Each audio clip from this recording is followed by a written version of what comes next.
হ্যাঁ ঠিক আছে ভাই, যে টাকা পাইছি ইনশাল্লাহ, সমস্যা নেই, আপনার অর্ডারটা কিন্তু কনফার্ম হয়ে গেছে। আর হ্যাঁ ইনশাল্লাহ আমাদের একটা অফার আসতেছে ইনশাল্লাহ। আচ্ছা ঠিক আছে, দাঁড়ান আমি একটা ভিডিও করে আপনার সাথে পরে কথা বলতেছি।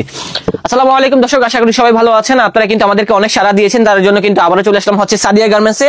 আজকে কিন্তু আমরা প্রায় 50% ডিসকাউন্টে কিছু জ্যাকেটের কালেকশন দেখাবো, যেটা হচ্ছে খুবই সুন্দর, প্যাডিং এর ভিতরে থাকবে, কট কাপড়ের ভিতরে। আমি নিজেও কিন্তু একটা কালার পরে আছি, যার কাছে যে কালারটা ভালো লাগবে আমাদেরকে স্ক্রিনশট টাইমে পাঠিয়ে দিলে সারা বাংলাদেশে কিন্তু হোম ডেলিভারির মাধ্যমে আমাদের জ্যাকেটগুলো গ্র্যাব করতে পারবেন। রেটটা কত জানেন? মাত্র 600 টাকা, অনলি 600 টাকা হলে কিন্তু আমাদের থেকে এই ধরনের জ্যাকেটগুলো ক্রয় করতে পারবেন। একটা জ্যাকেটের আমি একটা মানে বিশেষায়িত দেখিয়ে দিচ্ছি আমাদের। আর দেখেন এটার ভিতরে কিন্তু স্ন্যাপ বাটন আছে, যেভাবে মন চায় সেভাবে কিন্তু আপনারা খুলতে পারবেন। ভিতরে আস্তর করা আছে, যার ফলে কিন্তু এই জ্যাকেটগুলো পরলে কিন্তু খুব গরম লাগবে। একটা জাস্ট টি শার্ট দিয়ে পরবেন তাহলে কিন্তু আনাফ। আর কারো যদি আরো বেশি গরম মানে শীত লাগে তো সেক্ষেত্রে কিন্তু আপনারা একটা হাইনেক দিয়ে পরবেন, তাহলে আর কিছুই লাগবে না। আমাদের কালার আছে, কালার কিন্তু প্রায় 6টার মতো আছে। তবে রেটটা যা বলেছি তাই হবে, একদম মাত্র 600 টাকা। ভাই প্রচুর অর্ডার আসতেছে, আর ইনশাল্লাহ আমাদের যেহেতু ফ্যাক্টরি আছে তার জন্য কিন্তু এত কম দামে আমরা এই জ্যাকেটগুলো দিতে পারতেছি। দেখা হচ্ছে নতুন কোনো ভিডিওতে। আসসালামু আলাইকুম।